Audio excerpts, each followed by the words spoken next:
Ça fait longtemps que je suis fasciné par ce grand continent blanc qu'on méconnaît un peu. Enfin, moi, j'avais un grand planisphère dans ma chambre et je voyais cette grande tache blanche quand j'étais jeune, tout en bas de la carte, qui est immense. Enfin, l'Antarctique, ça fait environ 25 fois la taille de la France. Donc, enfin, c'est un continent qui est gigantesque, sur lequel il n'y a jamais eu d'homme de manière autochtone. Il n'y a aucun humain qui vit là-bas de manière permanente.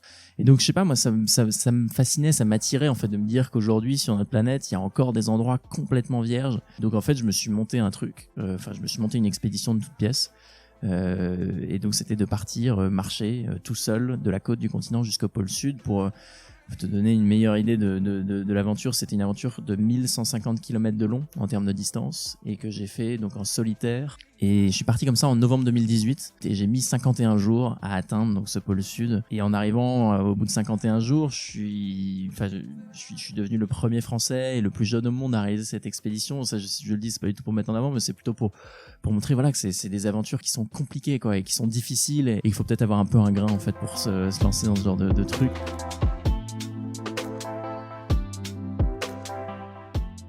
Fais de ta vie un rêve et d'un rêve une réalité, nous dit Antoine de Saint-Exupéry. Bonjour à tous, je suis Pierre-Arnaud d'Estremaux, voyageur et aventurier à mes heures perdues. J'ai créé le podcast Un bol d'air avec pour seul but de vous faire découvrir la face cachée de la vie des plus grands aventuriers, voyageurs et sportifs de ce monde, pour connaître tous les engrenages et les rouages qui façonnent finalement l'image publique que nous avons d'eux. L'idée est très simple, prendre 1 heure de leur temps pour vous partager les anecdotes les plus folles et vous faire rêver un peu. Bonne écoute.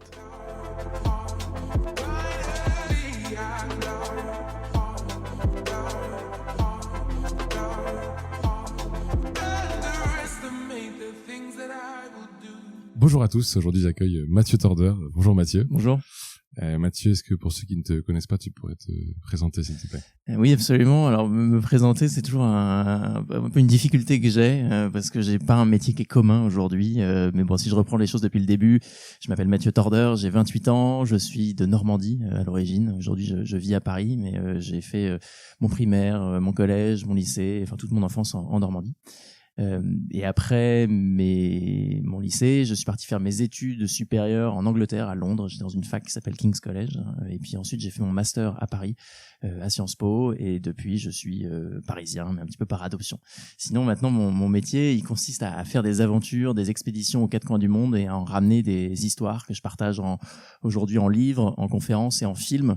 Voilà, ça fait 10 ans que je fais des expéditions sur les océans, dans les déserts, dans les forêts, à vélo, à pied, en kayak, en 4L. Donc il y a eu beaucoup d'aventures et donc aujourd'hui je dis que je suis un aventurier. C'est un mot un peu fourre-tout pour dire que voilà, je fais des aventures et je les raconte. C'est excellent, c'est extraordinaire comme vie. Du coup, ça commence comment ? Mais ça commence. Il y a 2 points de départ. Le premier, ça commence. En fait, on m'avait posé cette question et en y réfléchissant, j'essayais de me demander d'où pouvait venir tout ça. Et c'est vrai que j'ai grandi dans une famille un peu de voyageurs parce que mes parents avaient un fort tropisme pour les voyages, pour leur plaisir, mais aussi un peu pour leur métier. Et donc moi, j'ai grandi aussi avec des parents qui voyageaient, mais j'ai aussi grandi avec les BD de Tintin et Milou dans les mains. Moi, je les bouquinais alors que j'étais même pas en CP et je découvrais un peu ces aventures de Tintin et Milou qui partent partout, qui vont en Inde, en Égypte, sur la Lune, etc. Et le fait de grandir avec ces images, ça m'a ouvert peut-être les portes sur le monde qui nous entourait. Et en tout cas, moi, ça a fait naître en moi, un désir de voyage, de découverte, parce que j'avais envie tout simplement de suivre ce Tintin et de vivre mes propres aventures dès que je l'ai pu, quoi. Donc je pense que le point de départ peut-être ça a été un petit peu l'éducation que j'ai reçue et puis les lectures de Tintin tout simplement. Et il fallait voir ma chambre Tintin à l'époque, quoi. Ça relevait presque de la psychiatrie, quoi. Il y avait des frises Tintin au mur, des draps Tintin, j'avais le t-shirt Tintin, enfin c'était vraiment très Tintin. La coupe aussi ou pas ? J'avais pas la coupe Tintin, mais je me souviens qu'à Noël je voulais avoir des vêtements comme le Capitaine Haddock, quoi. Je m'étais fait tricoter un pull avec une encre. Enfin bref, j'étais vraiment très barré dans le délire Tintin. Et aujourd'hui, je suis encore très tintinophile, mais quand j'étais petit, c'était vraiment poussé un peu à l'extrême. Et donc je pense que Tintin a eu une influence vraiment là-dessus dans ma jeunesse. Et puis après, le deuxième point de départ, c'est peut-être ma première aventure où je suis parti à 19 ans, juste après mon bac, traverser l'Europe de l'Est à vélo. Et j'avais bossé dans un resto en tant que serveur pendant quelques mois. J'avais gagné un peu de sous et je suis parti de Budapest en Hongrie pour rejoindre Istanbul en Turquie. Pour moi, c'était hyper beau de traverser l'Europe à la force des mollets et puis d'aller jusqu'au bout de l'Europe, au début de l'Asie, jusqu'à Istanbul. Donc, je me suis lancé sur une route de 2000 kilomètres de Budapest en Hongrie, en traversant ensuite la Roumanie, la Bulgarie et le nord de la Turquie. Ok. J'avais pas tellement, enfin même pas du tout d'expérience à vélo. Enfin, j'avais fait du vélo comme tout le monde. J'avais déjà fait 30 ou 40 kilomètres, mais j'avais jamais fait de voyage à vélo ou de voyage, de vélo sur des longues distances.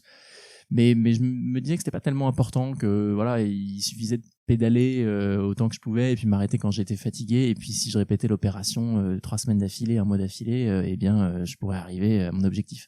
Et pour moi, c'était cette aventure-là où je suis parti tout seul, où je me suis fait héberger par plein de monde sur la route, où j'ai appris à me débrouiller un peu par moi-même, à monter ma tente, à me faire à bouffer, etc. Bon, il faut dire aussi que j'ai été scout pendant 10 ans. Et donc le scoutisme, ça forme aussi à vivre dans la nature, à faire des cabanes, à se débrouiller. Mais cette aventure-là, en solitaire, elle a été vraiment le point de départ de plein d'autres. Et en tout cas, elle m'a rempli de confiance pour en mener plein d'autres après. Ah, c'est excellent. Mmh. Ça veut dire que toi, à 19 ans, tu maîtrises pas forcément bien l'anglais et tu te rends dans des pays en te disant que ça va marcher, quoi. Ouais, alors j'avais la chance quand même de pas être trop mauvais en anglais. Mais bon, même quand on parle bien anglais, quand on se retrouve au milieu de la Roumanie, au milieu de la Bulgarie, l'anglais, en général, il y a beaucoup de personnes, beaucoup d'interlocuteurs qui le maîtrisent pas très bien non plus. Donc, même si on a le meilleur niveau d'anglais possible, ça marche pas forcément, quoi. Mais pour moi, c'était pas vraiment une barrière ou un frein. Si on s'arrête à ça, on sort jamais de chez soi, quoi. Et donc moi, je me disais, voilà, je parle un petit peu anglais. Ce qui va compter, c'est d'essayer d'établir un contact avec les gens que je vais croiser, parce que moi, je suis parti seul, mais je suis parti seul parce que d'une part, j'avais trouvé personne pour m'accompagner, donc j'avais peut-être pas beaucoup cherché dans mon entourage, mais j'avais envie de vivre une aventure et je voulais pas me réfréner en me disant ça va être compliqué le contact. Je me disais plutôt j'y vais et je vais essayer d'arriver avec une posture humble, enthousiaste, curieuse, en souriant aux gens et on verra ce que ça donne, quoi. Et puis si je rencontre des mal lunés, tant pis, je suivrai ma route et finalement en fait il s'est passé plutôt le contraire parce que j'avais 19 ans, j'avais 3 poils au menton, les gens peut-être avaient un peu pitié de moi, mais finalement j'ai été hébergé quasiment une nuit sur deux sur cette route-là. Je faisais 100 km par jour ou un peu moins et le soir venu, comme j'étais tout seul avec mon vélo, les gens étaient curieux, se rapprochaient de moi. En fait, c'était plutôt eux qui venaient à moi que moi à eux. C'était assez curieux. Même si le fait d'être seul, on cherche à jamais l'être. Enfin, moi, je suis pas quelqu'un de solitaire par nature. J'aime bien le contact avec les gens et du coup, le fait d'être seul, on est beaucoup plus ouvert. On dit oui à tout. On a moins de programmes. Et moi, finalement, j'ai fini souvent dans des maisons, dans les chambres des enfants qui étaient partis parce qu'ils étaient grands. Et puis une fois qu'on avait dîné, on me demandait quel est ton programme demain. Donc je disais que je vais rouler dans cette direction-là pour atteindre telle ville. Et puis finalement, on me disait attends, on a des copains là-bas ou mon cousin habite là-bas. Et donc ils passaient un coup de fil et 100 kilomètres plus loin, j'étais de nouveau hébergé, quoi. Donc c'était assez fabuleux de rencontrer un peu de cette solidarité-là. Je pense que c'est aussi lié au fait que j'étais jeune, peut-être un petit peu inexpérimenté et le fait d'être seul, en fait, on est vulnérable et on fait pas peur, quoi. Et même si, effectivement, ça parlait pas anglais tout le temps, en fait, on arrive facilement à se faire comprendre avec les besoins. Les gestes, avec des trucs, exactement, le dodo, manger, une douche. Enfin, moi, je n'étais jamais trop insistant, mais ça venait assez facilement et naturellement dans la conversation et c'était assez fabuleux en fait de voir un peu cette fraternité, cette solidarité. Pour moi, petit voyageur, petit visiteur de ces pays-là, c'était assez incroyable et ça a duré 3 semaines. Et t'étais mis un budget ou pas en particulier pour le suivre? Oui, parce qu'il me fallait quand même un petit peu de sous, mais je me souviens que le poste budgétaire le plus élevé c'était l'avion, quoi, l'avion aller-retour, le retour de Turquie et l'aller à Budapest. mais c'était pas délirant. Enfin, je veux dire, en tant qu'étudiant, je devais dépenser moins sur ce voyage-là parce que j'avais une tente, j'avais un réchaud, je mangeais des nouilles chinoises, et quand j'étais pas hébergé, je me faisais mes nouilles chinoises et je dormais dans un champ, quoi, ou dans le jardin de personnes que j'avais pu croiser. Donc, non, le budget était pas du tout délirant. C'était vraiment moins cher que des vacances entre potes à la mer, au bord de la mer ou ailleurs. Donc non, là-dessus c'était pas vraiment un sujet. Et puis surtout, bon, voilà, je m'étais financé ce voyage-là avec les sous que j'avais gagnés en tant que serveur. J'ai plus à l'esprit le budget, mais c'était vraiment pas énorme. Mais en tout cas, cette expérience-là, moi, m'a rempli de beaucoup de confiance à la fois en les autres, en l'inconnu, en les personnes que j'ai pu croiser, et puis en moi aussi, parce que je me suis rendu compte que voilà, en pédalant tous les jours, en me faisant confiance et en faisant confiance aux autres, on pouvait faire un super voyage. Et moi, en tout cas, ça a été vraiment le point de départ pour en faire plein d'autres. T'en as refait d'autres en vélo après ou pas? J'en ai fait beaucoup à vélo. Okay, ouais. J'ai l'habitude de dire que je suis un spécialiste de rien, parce que c'est vrai que ces 10 dernières années, j'ai fait des expéditions en kayak, à vélo, en 4L, à pied, à ski, et j'ai pas un mode de déplacement de prédilection ou un que je maîtrise beaucoup mieux que les autres. Mais c'est vrai que le vélo, pour plein de raisons, j'aime bien ce mode de déplacement, parce que c'est un mode de déplacement qui évoque quelque chose à tout le monde. Tout le monde a déjà fait du vélo, quel que soit le pays dans lequel on se trouve. Donc on sait tous un peu la sensation que c'est que d'avancer les cheveux au vent, la descente, la montée. Et c'est un moyen assez humble en fait de rencontrer les gens, parce qu'on n'est pas derrière un pare-brise ou dans un grand 4x4. Donc j'aime bien ce mode de déplacement pour rencontrer les gens. Et puis c'est aussi un mode de déplacement qui permet de couvrir une centaine de kilomètres par jour ou un peu plus. Donc finalement, quand on regarde sur la carte, on peut vraiment avancer dans la géographie, quoi. Donc moi j'aime bien le voyage à vélo, et j'ai fait beaucoup de voyages à vélo. Après, j'ai traversé la France à vélo plusieurs fois. J'ai traversé le Sahara en vélo électrique. Donc ça, c'était une assistance électrique. J'ai fait ça avec mon pote d'enfance. On est parti du Caire en Égypte jusqu'à Khartoum, la capitale du Soudan, et on a longé le Nil comme ça pendant un peu plus de 2000 kilomètres. On l'a fait en plein milieu de l'été, donc ça c'est pas recommandé, parce qu'évidemment il fait extrêmement chaud dans le désert du Sahara, mais on avait cette assistance électrique qui permettait d'avancer sans trop souffrir. Mais oui, des voyages à vélo, il y en a eu pas mal. Ouais. Ah, c'est excellent.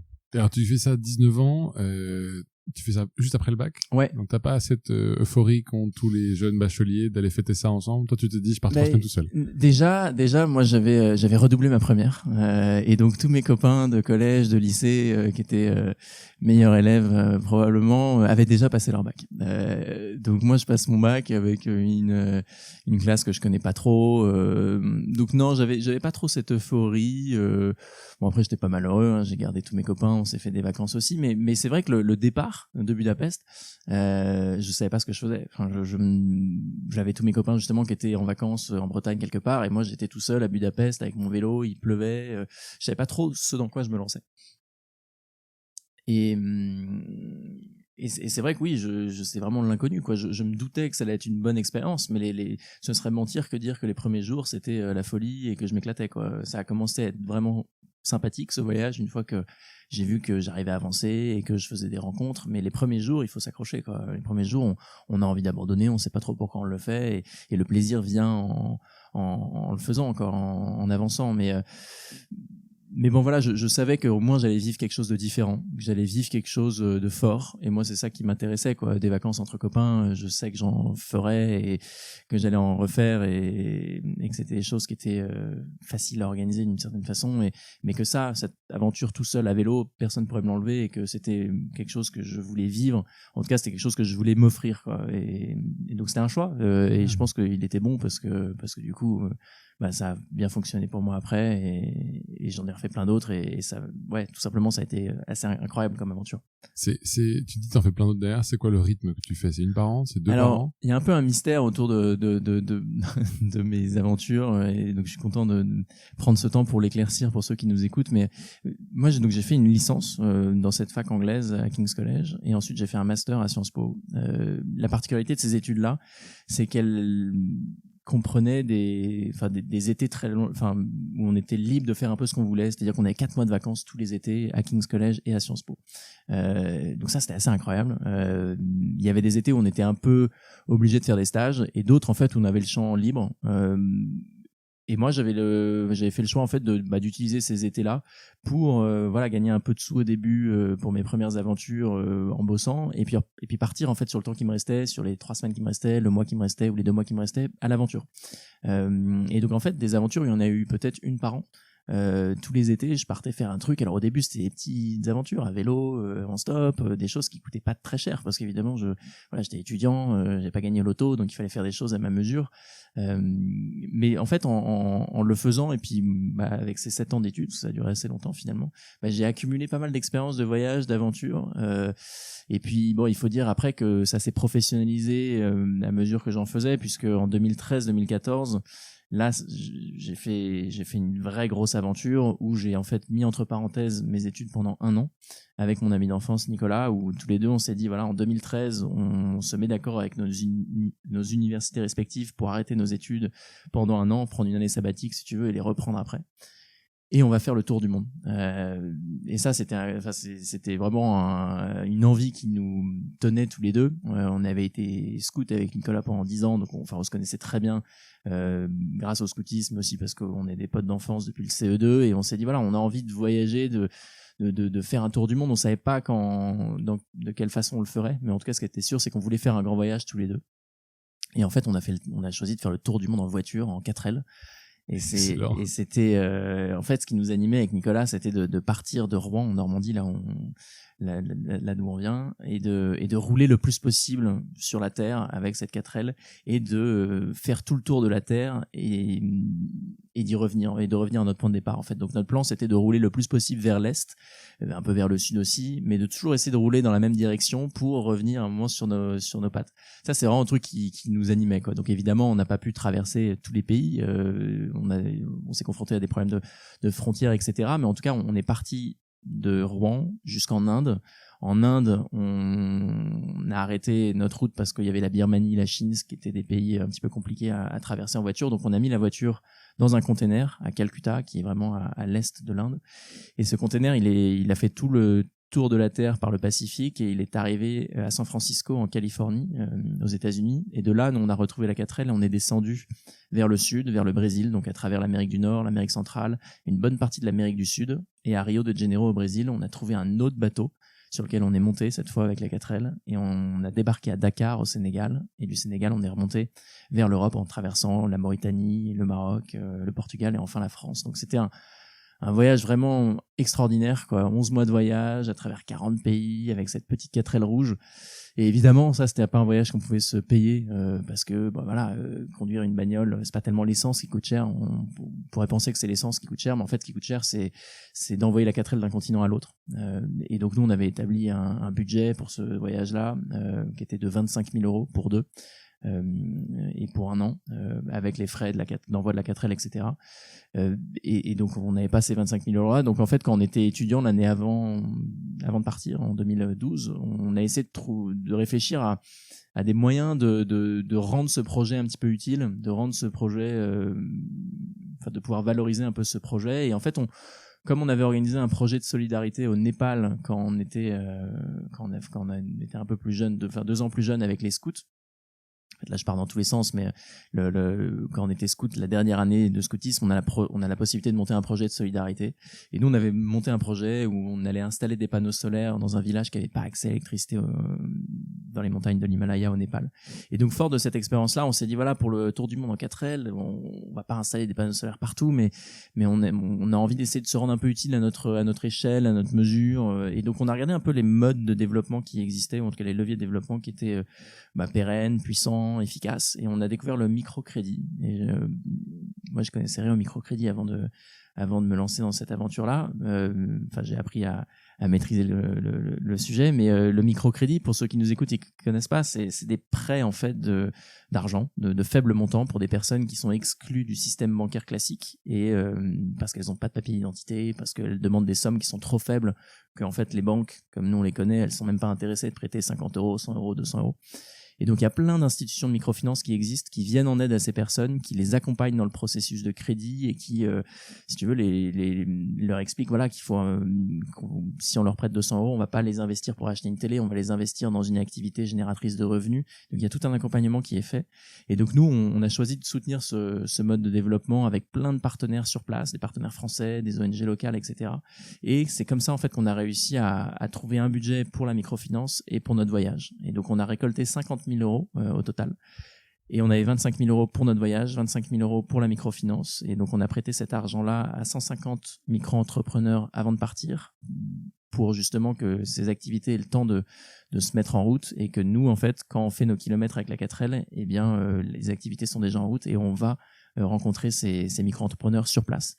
Et donc on a fait ces rencontres-là pendant 1 an, et voilà, on en a fait un film et un livre à la suite du voyage, alors que c'était pas prévu au départ. Et en fait, c'est là que tout a commencé à se professionnaliser pour moi, parce que voilà, le livre, on a trouvé un éditeur, le film a gagné un prix dans un festival, et moi, quand je suis rentré de ce voyage-là, je me suis dit, je vais continuer mes études parce que ça me rassure, mais en fait, ce qui me fait le plus vibrer, ce qui est le plus intense pour moi, c'est raconter ce genre d'aventures et en faire d'autres. Et donc voilà, donc c'est un peu né comme ça, cette vie d'aventure. C'est incroyable. Ça veut dire que ce meilleur ami d'enfance, ouais, c'est le même avec qui tu fais le Sahara en vélo? Ouais, okay. Exactement. On a fait tout un peu dans le mauvais ordre, mais avec Nicolas, on a fait pas mal d'aventures. On a été scout pendant 10 ans. On a fait ce tour du monde en 4L, on a fait de la moto après au Ladakh, on a traversé le Sahara en vélo électrique il y a 2 ans. Voilà, c'est un peu mon compagnon d'aventure. Lui a un boulot beaucoup plus ordinaire, j'ai envie de dire. Enfin, il bosse dans une structure qui investit dans des projets agricoles à Paris. Et voilà, et il pose ses congés payés quand j'y propose un projet un peu aventureux. Aujourd'hui, ça fonctionne comme ça, et ça lui va très bien. Faut aussi... Toi, on pourrait dire que t'es plutôt conférencier maintenant aujourd'hui. Si tu fais, tu sais pas, 1 mois d'aventure par an. Ouais. Alors, en fait, c'est ça le truc, c'est que on pourrait penser que là, avec tout ce que je raconte, que je passe ma vie aux 4 coins du monde à faire des aventures incroyables et tout. Et en fait, la réalité, elle est un peu différente, quoi. Pour monter des expéditions comme je l'ai fait en Antarctique, il y a 1 an et demi, je passe peut-être 2 ans avant à préparer l'aventure, à chercher des partenaires, des sponsors, à faire de la com, à m'entraîner, à tester de l'équipement, à tester de l'alimentation, et finalement toute la partie préparation, elle est très similaire en fait à un job ordinaire, quoi. Moi, je passe beaucoup de temps derrière mon ordi à répondre à des mails, à être au téléphone, à être en rendez-vous, à faire des Google Excel, des Google Docs. Enfin, tu vois, c'est un boulot finalement un peu à part entière, qui consiste à beaucoup préparer, beaucoup partager. Tu vois, alors on est en train d'enregistrer un podcast et je te raconte ma vie, mais en fait c'est une part de mon boulot, quoi. Ça me permet d'exister tout simplement, et sur les réseaux et dans les médias, et de partager ce que je fais, et si ça intéresse les gens, tant mieux.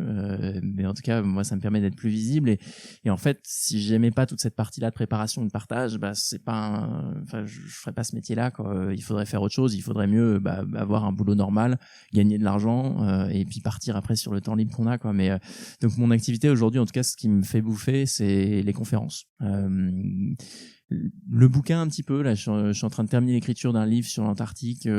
On verra comment il se vend, mais bon, si on négocie bien avec un éditeur, ça peut être intéressant. Mais voilà, on vit pas d'un livre, on verra. Moi, je suis tout jeune dans le métier, mais oui, c'est vraiment les interventions en entreprise et dans le milieu scolaire qui me permettent de payer un loyer et mes factures. Donc je suis un aventurier conférencier, on peut dire ça. Et tu vis toujours à Paris, du coup? Ouais, je suis à Paris pour plein de raisons.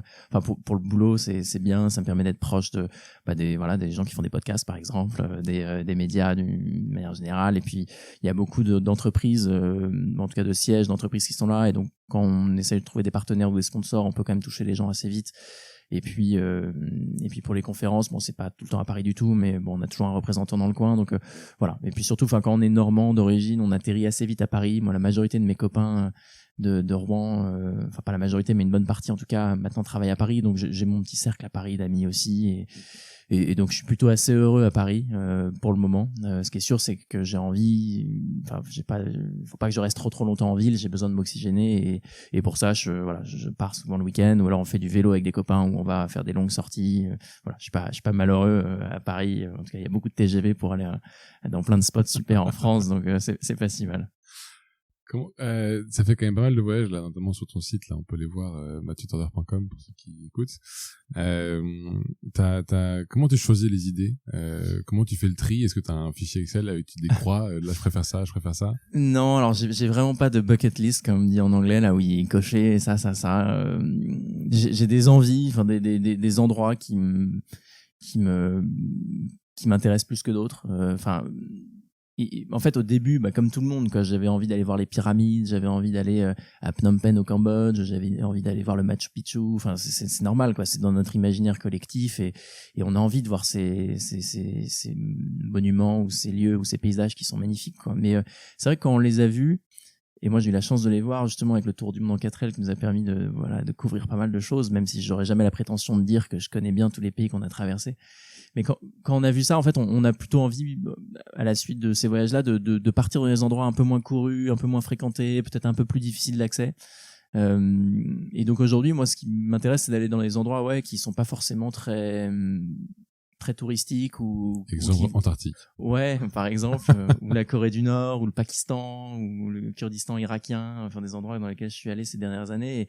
Et en fait, je trouve que c'est intéressant sur le plan de la rencontre avec les autres, parce que dans ces endroits-là, bon, l'Antarctique exclu, il n'y a pas de visiteurs, il n'y a pas de touristes, et donc en fait, les gens qu'on rencontre, ils sont autant curieux en fait d'échanger que moi-même qui suis un visiteur ou une anomalie au milieu du Kurdistan irakien ou du Pakistan, et donc en fait c'est quelque chose d'assez fort qui se crée parce que la présence d'un étranger français ou occidental ou enfin en tout cas d'une culture assez éloignée, en fait c'est aussi un peu un voyage pour les locaux qui sont là parce qu'ils sont très curieux, ils posent plein de questions, mais à la limite ils posent plus de questions que le visiteur en tant que tel. Donc ça c'est assez marrant, et ça me plaît beaucoup. Et donc c'est pour ça moi que je suis parti au Pakistan faire du vélo sur une des plus hautes routes du monde, ou faire du stop au Kurdistan irakien qui est en Irak mais qui est pas la partie du pays qui est en guerre, parce qu'en fait il y a pas de visiteurs, il y a pas de touristes, c'est normal. Enfin je veux dire, c'est pas des pays qui sont non plus les plus faciles d'accès ou les plus rassurants, même si voilà il y avait pas de danger vraiment apparent, mais moi c'est ça qui m'intéresse maintenant, et c'est ça qui m'amuse en fait. Et comme j'adore faire des photos, j'y vais avec un appareil et je prends le temps de faire des rencontres, et c'est comme ça qu'on fait des bonnes images, et c'est aussi pour ça qu'on a traversé le désert du Sahara avec Nicolas. On est allé au Soudan, qui est un pays absolument pas touristique, et en fait on voit des trucs géniaux, et c'est hyper dépaysant quand t'as voyagé un petit peu. Enfin je veux dire, c'est pas prétentieux, enfin j'espère que c'est pas prétentieux de dire ça, mais c'est vrai qu'on a vu les grands monuments ou les sites historiques magnifiques, ou les 7 merveilles du monde, on a envie d'aller gratter un peu derrière, et par exemple on découvre des trucs dingues, quoi. Au Soudan il y a plus de pyramides qu'en Égypte, moi je le savais pas avant d'y aller, et il y a des pyramides qui sont moins hautes qu'en Égypte, mais il y a plein de pyramides au centre du Soudan, et voilà, on fait des découvertes comme ça. Enfin, c'est pas moi qui les ai découvert, mais voilà, on se confronte à des choses qui bousculent un peu, et donc c'est un peu comme ça que je choisis aujourd'hui. Moi, j'aime bien aussi, pour répondre à ta question, être en itinérance. J'aime bien pas dépendre des modes de transport public. Enfin, déjà au fin fond du Soudan, c'est un peu compliqué les transports publics, donc j'aime bien avoir mon propre mode de déplacement, parce que ça procure une liberté sans pareil, quoi. On part quand on veut, on dépend pas des horaires de bus, de train, etc. Et ça permet d'aller là où les bus vont pas d'ailleurs. Donc ça j'aime bien, j'aime vraiment bien pouvoir avoir mon propre mode de déplacement, une moto ou un vélo. L'avantage du vélo, c'est qu'on peut le mettre dans l'avion, et c'est assez simple, et ça les gens qui nous écoutent le savent peut-être pas, mais c'est assez simple en fait de transporter un vélo en avion. On démonte les roues, on le met dans un carton, et souvent c'est le prix d'un bagage supplémentaire, quoi. Donc on peut aller au bout du monde faire du vélo pour pas trop cher finalement. Et ouais, donc ça j'aime bien. Après j'essaie de choisir un mode de transport adapté, quoi. Faire de la moto en Antarctique, ça va être compliqué, donc vaut mieux avoir des skis et une poulka. Quand je me déplace sur un fleuve, j'ai fait un peu de kayak. Là je suis en train de regarder pour faire du packraft. C'est une embarcation gonflable en fait, qu'on peut gonfler avec un sac d'air, et que on peut après mettre sur son dos en la dégonflant. C'est assez léger, et ça se permet de passer dans des rivières un peu mouvementées. Donc ouais, j'essaye tout simplement d'être intelligent et d'utiliser le meilleur mode de transport, et d'aller dans les endroits pour être en itinérance, parce que c'est ça qui me fait le plus kiffer, quoi. Je veux bien qu'on fasse une petite pause sur l'Antarctique, ouais. Parce que ça m'intrigue beaucoup. Autant le reste, je me projette. Ouais. à peu près. Ouais. Hein, bon, faire du vélo dans le désert, bon, c'est. Bah, faut pas partir en août, mais sinon ça devrait aller. D'eau. Il y en a quand même pas mal sur lesquels je me dis, bon, c'est un truc que je pourrais faire. Je pense que ça demande quand même d'être un peu couillu, donc franchement chapeau, mais je pourrais le faire. Par contre, l'Antarctique, vraiment, ça me dépasse. Je veux bien qu'on fasse une petite pause là-dessus. Comment ça t'est venu l'idée et c'était quoi l'objectif, toi, au final? Bah, ce dont tu parles, donc c'est ma dernière grande expédition et c'était la plus difficile, la plus longue, la plus ambitieuse, la plus dangereuse. Elle consistait à partir de la côte du continent antarctique pour allier le pôle sud, donc pour allier l'axe de rotation de la Terre, quoi, vraiment le point le plus au sud de notre planète. Ça m'est venu comment? Moi, ça fait longtemps que je suis fasciné par ce grand continent blanc qu'on méconnaît un peu. Enfin, moi, j'avais un grand planisphère dans ma chambre et je voyais cette grande tache blanche quand j'étais jeune, tout en bas de la carte, qui est immense. Enfin, l'Antarctique, ça fait environ 25 fois la taille de la France. Donc, enfin, c'est un continent qui est gigantesque, sur lequel il n'y a jamais eu d'homme de manière autochtone. Il n'y a aucun humain qui vit là-bas de manière permanente. Il y a très peu d'animaux aussi. Les seuls animaux, ils vivent sur la côte du continent. Il n'y a rien sur le centre. Et donc, je sais pas, moi, ça me fascinait, ça m'attirait, en fait, de me dire qu'aujourd'hui, sur notre planète, il y a encore des endroits complètement vierges. Et l'histoire de l'exploration antarctique, elle est assez récente. Enfin, on a atteint le pôle sud pour la première fois en 1911. C'était il y a 100 ans. Donc, finalement, à l'échelle d'une vie humaine, c'est pas grand chose, quoi. Et donc, ouais, moi, dans mon imaginaire, j'avais envie d'y mettre les pieds un jour. Je savais pas comment, mais en tout cas, j'avais envie de faire l'expérience physique de ce lieu-là, au-delà des bouquins, des documentaires que j'avais pu voir et des livres que j'avais pu lire. Et donc, en fait, je me suis monté un truc. Enfin, je me suis monté une expédition de toutes pièces. Et donc, c'était de partir marcher tout seul de la côte du continent jusqu'au pôle sud pour te donner une meilleure idée de l'aventure. C'était une aventure de 1150 km de long en termes de distance et que j'ai fait donc en solitaire, sans assistance, c'est-à-dire sans kite. On peut faire des expéditions tractées par un cerf-volant aujourd'hui, mais Comme Mike Horn, par exemple. exactement, ouais. Alors on peut pas les faire partout en Antarctique parce qu'il y a des vents qui sont dominants. Et moi, typiquement sur ma route, j'avais le vent dans le nez qui venait du pôle sud, donc je peux pas faire voler une voile. Donc il y a des itinéraires qui sont pas praticables. Donc moi, j'avais choisi de le faire sans assistance, donc sans voile, sans chien de traîneau, sans véhicule à moteur qui m'aurait suivi, donc vraiment que à la force des jambes et des bras. Et puis, me demande pas pourquoi, mais je voulais le faire sans ravitaillement, c'est-à-dire sans ravitaillement de nourriture sur le chemin, et le faire en autonomie complète. Pour moi, c'était la manière la plus pure de se déplacer dans ce territoire complètement vierge et complètement hostile. C'était une difficulté supplémentaire, mais pour moi, c'était la façon de découvrir ce continent un peu à la manière des premiers explorateurs et ouais, de le faire dans le plus pur respect et pratique de ce lieu-là, quoi, un peu comme les premières personnes, les premiers hommes qui y allaient, quoi. Voilà, c'était un peu mon truc, mais c'est sûr que c'était une difficulté supplémentaire parce que le traîneau pesait du coup au départ 115 kilos, parce qu'il y avait toute la nourriture, il y avait tout le combustible qui sert à faire fondre la glace et la neige, parce que là-bas il n'y a pas d'eau sous l'état liquide, hein, c'est un congélateur permanent, donc il faut fabriquer son eau. Et je suis parti comme ça en novembre 2018.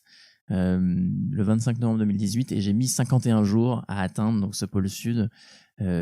Après évidemment voilà, des longues heures et journées de ski tout seul, et ouais, moi ça reste peut-être pas la plus belle aventure, mais la plus difficile et la plus complexe à mettre en place parce que c'est difficile d'accès, c'est coûteux, la logistique est compliquée. Mais en arrivant, voilà, c'était incroyable, quoi. Au pôle sud, il y a une base scientifique américaine. Et en arrivant au bout de 51 jours, je suis devenu le premier Français et le plus jeune au monde à réaliser cette expédition. Ça, je le dis, c'est pas du tout pour mettre en avant, mais c'est plutôt pour montrer, voilà, que c'est des aventures qui sont compliquées, quoi, et qui sont difficiles et il faut peut-être avoir un peu un grain, en fait, pour se lancer dans ce genre de truc, mais voilà, moi c'était un rêve de gosse. Je l'ai fait pour moi. J'ai choisi d'assumer ça, de dire que je le faisais pour moi et de pas partir en défendant une cause ou un prétexte. Non pas que je sois pas sensible à tout plein de causes, mais je préfère en fait dire aux gens qui me suivaient, aux partenaires et aux sponsors que voilà, je faisais ça pour moi parce que c'était la vérité en fait. Et j'étais pas à l'aise à l'idée de de dire voilà, je fais ça pour le sensibiliser au climat ou au dérèglement climatique ou à l'environnement. Ces causes sont tout à fait nobles et louables, mais dans mon cas précis, je trouve que ça aurait été un peu malhonnête d'utiliser cette cause-là pour réaliser une envie perso. Donc j'ai vraiment fait cette expédition pour moi, et moi je suis hyper touché en fait de l'écho que l'expédition a rencontré, parce que ça a été plus suivi que ce que j'avais imaginé, et moi ça m'a donné vachement de force en fait quand j'étais là-bas et quand je suis rentré aussi, parce que voilà, j'ai fait beaucoup d'interventions dans le milieu scolaire et dans les entreprises à la suite de ça, et je me rends compte que cette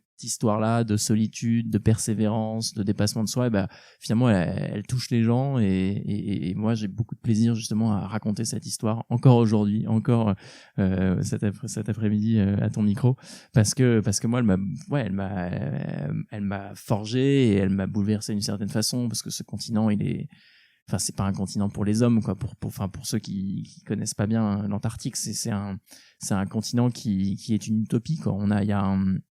Il y a un traité qui dit que c'est un continent qui est dédié à la science et à la paix. Donc ça veut dire qu'on n'a pas le droit de forer les sols, c'est que la coopération internationale qui prime, il y a que des scientifiques sur place. Et ça, dans le monde qu'on connaît aujourd'hui, avec les appétits des uns et des autres, c'est quand même fabuleux, quoi, de se dire qu'aujourd'hui il y a une terre qui appartient à personne, et a fortiori à tout le monde, quoi. Et le fait d'avoir la chance de faire l'expérience de ce grand continent pendant 50 jours, c'était fabuleux, quoi. Donc ouais, la dernière expédition, c'était ça. C'était peut-être la plus forte, ouais. Sans jeu de mots, elle t'a refroidi ou pas? Parce que ça fait 1 an et demi que du coup t'es rentré, c'est ça, si je me trompe pas. Il y a eu une période Covid là, 6 derniers mois, je pense qu'on peut les mettre de côté. Mais du coup, est-ce que t'es en train de préparer une suivante? Comment ça se passe? Moi, j'ai évidemment plein d'envie de repartir. C'est un peu le gros danger de ce métier-là, quoi. C'est qu'on tient pas trop en place, et le fait de faire des aventures ou de découvrir des endroits comme l'Antarctique, ça donne envie d'y retourner peut-être. Donc ça, je sais pas si c'est un point positif ou un point négatif de ce métier ou de cette activité d'aventurier, d'expédition, etc. Mais moi, ça m'a donné envie de revivre des aventures intenses, lointaines. Mais je fais les choses aussi un peu dans l'ordre, quoi. On pourrait penser que je suis un boulimique d'aventure et que je coche des cases, etc. Mais je fonctionne pas vraiment comme ça. Je fonctionne un peu à l'opportunité. Et là, par exemple, j'ai gravi le Mont Blanc la semaine dernière. Mais voilà, ça m'intéressait. Mais c'est un copain qui m'a proposé de le rejoindre dans les Alpes. Il m'a dit voilà, viens une semaine, on va faire quelques courses, et s'il fait beau, quelques courses dans les montagnes, et s'il fait beau, on fera le Mont Blanc en fin de semaine. Et c'est pas quelque chose que j'avais prévu, mais voilà, voilà, j'ai fonctionné parce qu'on m'a tendu la main là-dessus, et c'était génial, quoi. Mais je me suis pas dit il faut que je fasse le Mont Blanc avant la fin de l'année 2020, quoi. Donc non, j'ai des envies, ça c'est clair. Après, j'attends vraiment de finir l'écriture de mon bouquin avant de me projeter dans d'autres aventures. J'aimerais bien que mes prochaines aventures soient au service d'une cause. On en parlait un peu tout à l'heure, ou en tout cas qu'elles puissent être le porte-voix de quelque chose. On l'a fait un peu avec le Tour du Mans 4L pour promouvoir la microfinance. C'était hyper intéressant. Ça a rendu service à pas mal de monde, en tout cas à notre mesure, quoi. Et moi, en tout cas, ce serait une vraie source d'épanouissement que d'essayer de me rendre utile à ma façon. Donc je sais pas encore de quoi les prochaines aventures seront faites. Ce qui est sûr, c'est que j'aime bien les déserts d'une manière générale, qu'ils soient marins, qu'ils soient chauds ou froids. Le polaire, c'est quand même, ça marque quand même, parce que voilà, dans les endroits où il y a rien, comme l'Antarctique, on se retrouve vraiment face à soi. Il faut faire en fait avec ses propres forces pour avancer, et ça permet de se découvrir en fait sous un nouveau jour, quoi. Et d'autant plus quand on est en solitaire. Et ça, c'était vraiment une belle découverte, et ça m'a donné envie d'en vivre d'autres. Alors voilà, j'ai pas trop d'éléments de réponse à te donner, mais en tout cas les déserts, du sens et une cause, c'est voilà, ça, je pense que ça peut être un trio gagnant, quoi. Incroyable. Bon, petite parenthèse drôle, j'étais confiné pendant 2 mois à la montagne, face au Mont Blanc à Saint-Gervais. D'accord, très bien. Du coup, je l'avais en visite tous les matins. Ouais, mais c'est fabuleux. Moi, je connaissais pas bien cet endroit. Il est magnifique, ce massif, quoi. Et puis même, le Mont Blanc c'est le plus haut, mais il y a plein d'autres ascensions à faire. J'ai appris une expression quand j'y étais, là, ils parlent là-bas de montagnes à vaches. Ça me fait marrer. Les montagnes à vaches, en gros, c'est des montagnes qui sont pas en haute altitude, quoi, qui ont peut-être quelques petites neiges sur certains versants, mais qui n'ont pas de neige éternelle. Et en fait, il y a des montagnes à vaches qui sont à 2500, 3000 mètres d'altitude et qui sont pas non plus si ridicules que ça, quoi. Mais ça donne envie d'y retourner pour aller grimper. Ouais. Clairement. Tu disais du coup effectivement que donc là on parlait du bouquin qui suit l'Antarctique. Ouais. Je veux bien qu'on se projette dedans. Ouais. Une des 51 journées et la dernière m'intéressera aussi, mais t'es en plein milieu, 25e jour, je ne sais quoi. Ouais. Ça ressemble à quoi la journée? En fait, c'était une vraie aventure avec un grand A, quoi, parce que ça s'est pas passé comme prévu et bah, c'est le propre d'une aventure, quoi. C'est de préparer tout au mieux et puis s'adapter avec la réalité du terrain. En fait, il faut savoir que en 2018-2019, quand j'y étais, c'était une saison où il a fait anormalement chaud. Ouais. Il faisait pendant 3 semaines au début de mon aventure 20 degrés au-dessus des normales de saison. Donc au lieu qu'il fasse peut-être moins 25 degrés, il a fait entre moins 5 et moins 10 degrés pendant 3 semaines. Et ça, en fait, c'était un vrai problème pour progresser parce que ces températures chaudes, en fait, elles ont été accompagnées de chutes de neige. En fait, il y avait des masses d'air chaudes au-dessus du continent qui contenaient beaucoup d'humidité. Et cette humidité, elle s'est transformée en chute de neige. Et moi, mon traîneau de 115 kilos s'enfonçait dans cette neige molle qui tombait tous les jours. Parfois, j'avais 30 cm de neige fraîche sous les skis. Et en fait, au lieu de parcourir 18 km tous les jours, j'en parcourais 2 fois moins. Et donc, très rapidement, en fait, j'ai remarqué que il n'allait pas me falloir 50 jours pour atteindre mon pôle sud, mais peut-être 70 ou 75 jours à ce rythme-là, quoi. Et donc au 25e jour, au milieu de l'expédition, en fait, j'étais énormément en retard, en fait. J'avais pas parcouru un tiers, enfin, j'avais peut-être parcouru un petit tiers de la distance.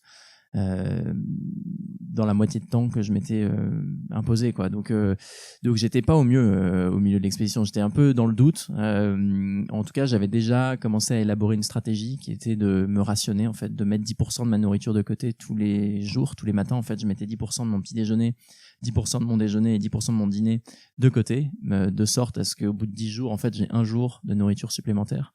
Et en fait, en mettant cette stratégie en place dès le début, bien à un moment, je me suis retrouvé peut-être avec 55 jours d'autonomie, donc un peu plus de longévité sur la glace. Donc ça me permettait d'allonger mon expédition. Mais ce qui a fini par payer, c'était en fait d'allonger mes journées de ski à 12 heures par jour. Et moi, je pensais pas, jamais j'aurais pensé skier aussi longtemps tous les jours. Je pensais skier maximum 10 heures et faire plutôt des journées de 8 heures.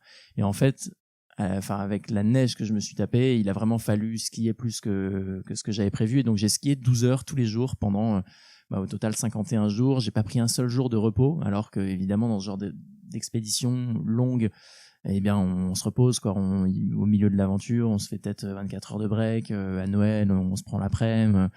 Parce que du coup, c'était de novembre à janvier mon affaire, et moi j'ai passé mon anniversaire, Noël et le jour de l'an tout seul là-bas. C'était plutôt des bons souvenirs, ça d'ailleurs. Mais en mettant en place cette stratégie-là, je suis parvenu justement à surmonter cette difficulté et surtout en gagnant en altitude, parce que le pôle il est à 2850 mètres d'altitude, il est vraiment assez perché. Et en gagnant en altitude progressivement, en fait, ça a commencé à se rafraîchir et la neige a surtout commencé à devenir compacte. Et quand la neige est compacte, le traîneau glisse mieux et puis le traîneau se décharge aussi parce que j'avais bouloté ce qu'il y avait à l'intérieur.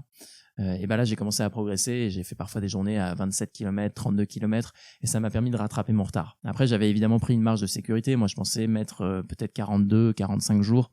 Voilà, donc il a fallu s'adapter, mais c'est sûr que c'était pas une expédition très reposante sur ce plan-là, un peu stressante parce que j'avais cette réserve de nourriture qui s'amenuisait et donc quand j'étais au 25e jour, je me demandais si ça allait le faire tout simplement, quoi. Donc donc c'était le 25e jour, j'avais fait un gros tiers de l'aventure, quoi. Tu repenses au truc, est-ce que t'as des frissons de froid ou pas, ou est-ce que c'est un froid que tu t'es préparé à couvrir Curieusement, moi ce que je retiens de cette aventure là, c'est pas le froid. Moi ce que je retiens c'est vraiment de l'immensité, quoi. On se sent tellement petit, enfin tu fais un 360 autour de toi, t'es tout seul, t'as du blanc à perte de vue. t'es dans un univers qui est complètement extraterrestre, quoi. Enfin, pour moi, c'est à ça que ça ressemble peut-être l'espace, quoi. Enfin, en tout cas, une autre planète, quoi, parce que parfois le ciel est gris parce que il fait moche et la neige est blanche, donc tu vois en fait pas grand-chose autour de toi. Et puis t'es tout seul, quoi. T'as pas d'animaux, t'as pas un oiseau, t'as pas de traces. Aucune rencontre, je sais pas, les ours en particulier qui font. Mais tu viens de faire une grave erreur. Les ours, ils sont que en Arctique, donc ils sont que de l'autre côté. Okay. Ils sont que au pôle Nord. Donc ça, c'est tant mieux. C'est un risque en moins pour moi, mais il y a pas d'ours du coup en Antarctique. Les gros risques, c'est plutôt les crevasses, parce que donc c'est un continent, l'Antarctique, qui est recouvert de glace et de neige, contrairement à l'Arctique, qui est un océan qui gèle et qui dégèle. Donc en fait, la glace qu'on a en Arctique, c'est de la banquise, c'est de l'eau de mer gelée, sur laquelle les ours vivent et ils chassent les phoques, etc. Mais en Antarctique, en fait, on a sous ses pieds de la neige et de la glace qui repose sur un socle rocheux, qui repose sur de la terre, de la roche, quoi. Mais qui est couvert à 97% de glace et de neige. Antarctique, c'est tout blanc. Et donc en fait, si je raconte tout ça, c'est pour dire que donc toute cette masse glaciaire, en fait, elle bouge un petit peu par gravité et donc elle peut ouvrir des trous qu'on appelle des crevasses. Et parfois il y a des ponts de neige qui sont de la neige qui comble les crevasses. Parfois elles sont ouvertes et là faut les éviter. Donc moi le plus gros danger, c'était donc évidemment pas les ours, parce qu'il y en avait pas, mais plutôt ces crevasses là qui peuvent être mortelles si on tombe dedans. Donc pour mitiger ce risque là, moi j'avais travaillé mon itinéraire avec une boîte de logistique qui connaît bien le terrain, qui a d'ailleurs assuré mon arrivée en Antarctique et mon départ, et qui assurait ma sécurité aussi sur place, qui checkait où j'étais en fait, et j'avais un contact satellite avec eux. Et sur l'itinéraire que j'ai emprunté, ils m'avaient fourni des images satellites en fait des endroits les plus crevassés, et donc on avait adapté ma route en fonction de ces endroits-là. Donc il fallait en fait que j'atteigne des points GPS, et évidemment que je sois hyper vigilant à l'endroit où je mettais mes pieds, mais c'était raisonnable en fait de passer par cette route-là, parce que quand on reste sur ces skis, le poids est réparti sur 2 mètres de ski, et finalement on passe à peu près partout. Mais c'est sûr que c'est un des risques. Et pour répondre à ta question sur les rencontres, j'ai fait une rencontre le lendemain de Noël, le 25 septembre, je dis n'importe quoi, le 25 décembre du coup. Et en fait, je me souviens, j'étais en train de skier, donc je regardais pas mal mes skis, parce que à un moment, quand on skie 12 heures par jour, on rentre dans une espèce de mécanique où on plante ses bâtons, on avance comme en regardant un peu ses skis, et en relevant la tête, je vois un petit point noir à l'horizon. Et donc au début, j'y prête pas attention, parce que je me dis voilà, ça doit être une illusion d'optique ou je sais pas quoi, sauf que en regardant, je m'aperçois que le point noir grossit un peu. Donc là, je m'arrête et je regarde le truc, et ça m'arrive un peu droit dessus, quoi. Donc je m'arrête encore, je regarde, le machin grossit, se divise en 3 points. Et là, il y a 3 points qui avancent vers moi, 3 points noirs assez gros, quoi. Ça peut pas être des skieurs, parce qu'un skieur sur la glace, ça disparaît, quoi. C'est trop petit. Et en fait, plus ça se rapproche, plus je commence à comprendre ce que c'est. Et là, je comprends ce que c'est quand je reçois un flash lumineux. Et en fait, c'est des 4x4. C'est des 4x4 modifiés pour les conditions polaires, qui sont sur des gros pneus, quoi, des pneus modifiés. C'est des Toyota Hilux, quoi, modifiés énormes, avec des grosses carrioles, des treuils à l'avant, etc. Et c'était une expédition donc motorisée avec des asiatiques. C'était des asiatiques qui étaient dans les bagnoles, des Taïwanais, et qui revenaient du pôle sud. Et donc eux, ils allaient vers la côte, comme moi j'allais vers le pôle. Et comme on était un petit peu sur le même itinéraire, qui est en fait le plus court, on s'est croisés. La chance qu'on a eue, c'est qu'il n'y ait pas de white-out, qu'il n'y ait pas de brouillard. Et donc on s'est croisés. Moi, je me suis arrêté, et finalement, eux m'ont vu à un moment, et ils ont fait la route en fait pour venir me voir, parce qu'ils se déplacent à une moyenne de peut-être 10, 15, 20 km/h, quand moi je me déplace entre 2 et 3 km/h. Donc c'est pas moi qui ai fait la route pour aller les chercher. Et ça, c'était une rencontre quand même très bizarre, particulière, quoi. Au début, moi, j'étais très curieux de la faire. À un moment, j'avais envie de me cacher, tu vois, parce que voilà, j'étais allé chercher cette solitude, parce que j'étais curieux de faire cette expérience-là. Et puis là, la civilisation jette sur moi. Qu'est-ce que je fais? Et puis d'un autre côté, voilà, ça fait 30 jours que j'ai vu personne, que je parle à mon traîneau, à mes skis, et là je vais enfin pouvoir parler à quelqu'un qui me répond. Donc j'étais curieux en fait de faire cette rencontre-là, et finalement eux aussi, parce que c'est eux qui sont venus me voir au final, et on est resté comme ça 15 minutes à échanger.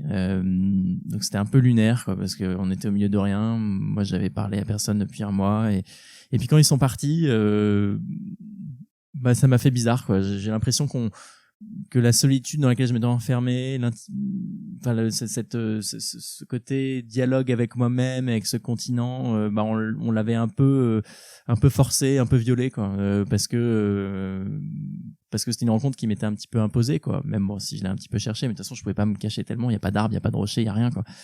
Et finalement, ça m'a un peu interloqué, quoi, de me dire que voilà, on faisait aujourd'hui des aventures mécanisées comme ça en 3 jours, parce que font la liaison entre le pôle sud et la côte en 2 jours si les conditions sont bonnes, quoi. Ils peuvent faire l'aller-retour en une petite semaine. Mais voilà, je porte aucun jugement dessus parce que, mine de rien, moi j'étais aussi un visiteur de l'Antarctique. Les expéditions mécanisées, elles existent depuis toujours. Enfin, je veux dire, il y a plein de bases scientifiques aujourd'hui qui sont ravitaillées avec des caterpillars, des engins à chenilles, etc.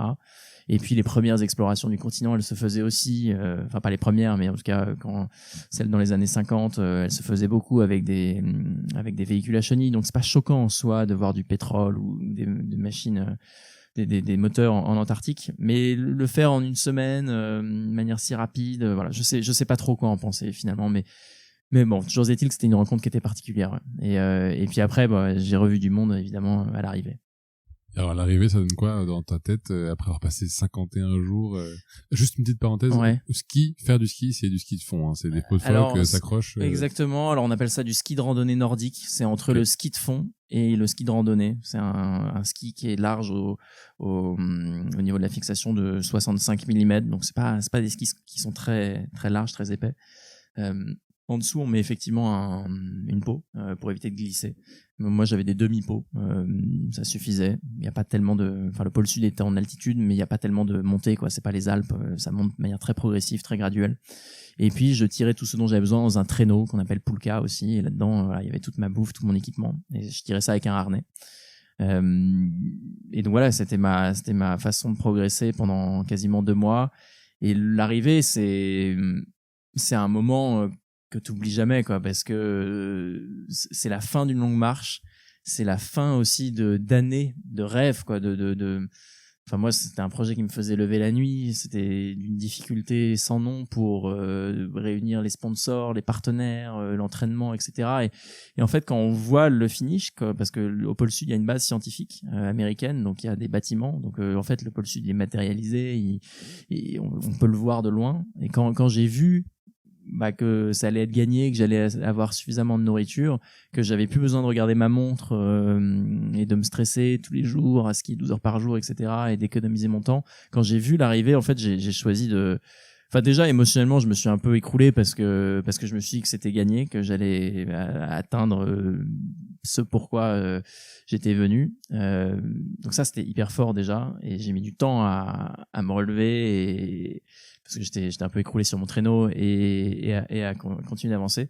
Et finalement, j'ai choisi, plutôt que d'y aller directement, parce que j'aurais pu en fait foncer direct et mettre fin à l'aventure assez vite, j'ai choisi en fait de ralentir le plus possible, de prendre le plus de temps possible pour arriver au pôle, parce que j'avais suffisamment de nourriture pour tenir encore une journée. Et j'ai fait ces 10 derniers kilomètres très lentement, quoi, en essayant de m'imprégner le plus possible des lieux, des sensations, tu vois, d'essayer de profiter le plus possible. C'est des moments qui sont géniaux, quoi. T'es à 2 doigts d'atteindre ton objectif, ton rêve, et en même temps, il ne tient qu'à toi d'y aller, et tu sais que c'est gagné, quoi. T'as plus que quelques kilomètres, donc c'est un moment en fait assez fabuleux, d'une intensité énorme, où il y a beaucoup de joie mêlée à de la fierté, une espèce de petite pointe aussi de nostalgie et de peur en fait de y aller, quoi, parce que tu te dis que à partir du moment où tu vas atteindre ce point final, c'est la fin, et ça fait peur en fait de se retrouver face à cette fin là, parce que tu sais pas trop en fait ce que va être la suite. Enfin, moi j'avais pas de plan après ça, à part l'envie d'écrire un bouquin éventuellement, et finalement ça s'est concrétisé, et de faire un film, ça pour le coup c'était acté pendant l'expédition. Mais voilà, il y a une espèce de petite inquiétude ou d'appréhension en fait de mettre fin au truc, quoi, parce que c'est aussi la fin d'années de rêve, quoi. Donc tu te retrouves un peu face à une page blanche, quoi, et finalement en arrivant là-bas, voilà, ça se passe très bien évidemment, et je termine cette aventure là en 51 jours. Et finalement, en arrivant, je reste une semaine au pôle. Il y a une base scientifique et j'ai attendu qu'il y ait un avion en fait qui fasse la liaison entre cette base et la côte pendant une petite semaine. Quand je suis arrivé, il y avait déjà un avion en fait qui partait le lendemain. Et le pilote est venu me voir pour me proposer de monter avec eux. Et en fait, moi j'ai refusé quoi, parce que c'était trop court, trop tôt en fait pour déjà repartir. Et bon, l'avantage, c'est qu'une fois qu'on est au pôle Sud, il y a une petite tente chauffée avec un cuisinier qui est en place pour les quelques visiteurs qui vont au pôle Sud, parce qu'il y en a quand même entre 50 et 100 par an. Donc il y a un petit peu d'aller et venue. Bon, ça dure que 3 mois de l'année, la saison touristique, hein, c'est pendant l'été austral, de novembre à janvier. Mais du coup, pour gérer ces petits afflux de visiteurs, il y a une tente qui est chauffée et on est nourri. Et donc moi, j'ai choisi de rester une semaine là-bas, le temps de réaliser ce que j'avais accompli et puis de profiter des lieux tout simplement. Et c'était une super idée parce que du coup c'était une espèce de sas de décompression entre la grande solitude, le cercle restreint et puis après la folie du retour et de la famille et des copains et des médias et des conférences, etc. Ça m'a permis de bien conclure cette aventure au pôle et puis surtout de bouffer comme jamais. J'avais perdu quelques kilos et le cuistot était super, donc moi j'ai passé une semaine à dormir et à manger et faire des photos au pôle Sud. C'est extraordinaire. Ça, je pense que c'est une sensation qui m'intéresse un jour d'aller chercher, plus en termes de solitude qu'en termes de froid. Donc, mais après, je suis tout à fait d'accord avec toi sur la sensation d'atterrissage ou d'arrivée, d'en profiter au maximum. Ouais. J'ai un souvenir, et j'aimerais qu'on en parle juste après aussi, sur le Ladakh en particulier. Ouais. Le retour de ce voyage-là, une fois que t'as fait la boucle, tu vois les panneaux d'entrée de la ville ou de, je sais pas quoi, il reste 10 km, ne sais quoi, et tu sais que t'as fini le truc, et tu te dis, voilà, je vais en profiter un petit peu, je m'arrête, je fais un restaurant, je fais un truc. C'est toujours trop court, en fait, ces moments-là, et en fait, c'est ce qu'on va chercher aussi, quoi, ce genre de moments hyper intenses, quoi, et je pense qu'il faut pas les gâcher, quoi. Quand on court un marathon aussi, on va le plus rapidement à la ligne d'arrivée parce que c'est un effort extrêmement intense, assez violent et je crois qu'on ralentit pas, au contraire on accélère, mais d'un autre côté c'est aussi des moments dont on se souvient, quoi. Et bon, là moi si j'ai ralenti, c'est qu'il y avait pas du tout de temps, il y avait pas, j'étais pas en recherche de vitesse du tout, mais ouais, ces moments-là ils sont vraiment fabuleux et je pense qu'il faut essayer essayer de ralentir le temps parce que on s'en souvient toute sa vie et ouais, moi c'était évidemment, l'arrivée est intense, mais il y avait aussi le départ, en fait, l'arrivée sur le continent antarctique qui était hyper intense. Moi, quand on me demande ton meilleur souvenir, je raconte évidemment il y a l'arrivée, mais en fait un de mes meilleurs souvenirs c'est l'arrivée sur le continent, quoi. C'est quand je pose les pieds pour la première fois sur ce continent. Quand je descends, parce que pour aller en Antarctique, il y a plein de moyens d'y aller, mais la majorité d'ailleurs des gens y vont en bateau. Ils partent de Ushuaia en Amérique du Sud et ils y vont en navire de croisière et ils visitent la péninsule antarctique qui est un espèce de petit bras qui remonte vers l'Amérique du Sud. Moi, mon point de départ, il était bien plus à l'intérieur du continent. Et j'y suis allé en avion. Je suis parti d'une ville qui s'appelle Punta Arenas au Chili. Et cet avion-là m'a déposé sur le continent. Et quand je descends de l'échelle métallique pour poser le pied sur le continent, moi, c'est un des moments aussi hyper intenses parce que en mettant les pieds là, en fait, je me dis que même si je vais pas au pôle, même si j'arrive pas à faire mon aventure ou si ça se passe pas comme prévu, je suis en Antarctique, je fais l'expérience de ce continent, je vois ces paysages qui me fascinent, et en fait, c'est déjà une victoire en soi, quoi, d'y être et de toucher cette glace et de respirer cette terre glacée. Et évidemment, ne pas aller au pôle aurait été une grosse déception, mais en fait, le fait d'y être et de souffler, de me dire, j'y suis et j'ai fini cette préparation et maintenant c'est l'expédition, c'était assez fabuleux aussi. Donc je crois que vraiment mon meilleur souvenir c'est quand je descends de l'avion et que je suis aveuglé par ce soleil, parce qu'en fait dans cet avion, c'est un avion qui est pas un avion de ligne, quoi. C'est un avion cargo, gros avion qu'on appelle un Ilyushin, qui a pas de hublot. Donc en fait on est un peu à l'aveugle quand on est tous serrés dans des petits sièges vissés à la carlingue. Derrière nous il y a des barils d'essence, des scooters des neiges, des préfabriqués, il y a tout un tas de matériel. Ça fait un bruit d'enfer et il y a pas de hublot, quoi. Donc on est un peu à l'aveugle pendant 4h30 et le machin atterrit sur une piste de glace et puis quand il arrive à l'arrêt, la porte s'ouvre et on arrive là-bas et moi ce moment-là je pense que j'en ai un bon souvenir aussi parce que c'était l'aboutissement d'une longue préparation, quoi. Donc je passais à une autre étape et quelle étape. Incroyable. Est-ce que des gens qui t'inspirent en particulier aujourd'hui, des personnes qui vont te donner alors, peut-être des idées de voyage, j'en ai vu quelques-unes qui sont hyper intrigantes, et j'invite d'ailleurs tous ceux qui nous écoutent à aller voir mathieutorder.com. Qu'est-ce qu'il y a des gens qui t'inspirent en particulier dans la vie, pas forcément des explorateurs terrestres? Pas mal, enfin plein. Pour te faire une réponse simple, il y a des entrepreneurs qui m'inspirent beaucoup. Moi, je connaissais pas grand-chose à l'entrepreneuriat, mais avant de partir en Antarctique, et en fait, j'ai emmené des centaines d'heures de podcasts sur l'entrepreneuriat. J'ai des copains qui ont fait des écoles de commerce et qui montent des boîtes maintenant et qui me parlaient de levée de fonds, de KPI, de POC, des concepts que je maîtrise pas vraiment aujourd'hui et je fais semblant de m'y connaître, mais j'ai appris en fait à connaître l'entrepreneuriat quand j'étais en Antarctique par tous les parcours de vie en fait de ces entrepreneurs et entrepreneuses. Et en fait, il y a une dimension assez similaire dans l'entrepreneuriat et l'aventure. Enfin, il y a plein de choses qui se recoupent, quoi. La prise de risque, la confiance en son partenaire. Et moi, ça m'a vachement intéressé, en fait, ces vies d'entrepreneurs. Et donc, il y a plein d'entrepreneurs qui m'inspirent par leur vision, par leur concept. Et puis après, évidemment, il y a plein d'autres personnes, enfin, qui ont des métiers bien différents de l'entrepreneuriat, mais par exemple, des photographes. Enfin, là, cette nuit, j'ai dormi dans la forêt de Rambouillet avec un photographe qui s'appelle Jérémy Villet. Tel que tu me vois, j'ai pas encore pris ma douche. Je me suis pas encore changé. On a dormi tout habillé dans un champ. Et Jérémy Villet, qui est un photographe animalier, connaît les animaux et la forêt et la nature d'une manière générale comme personne, en tout cas, que je connaisse dans mon entourage proche.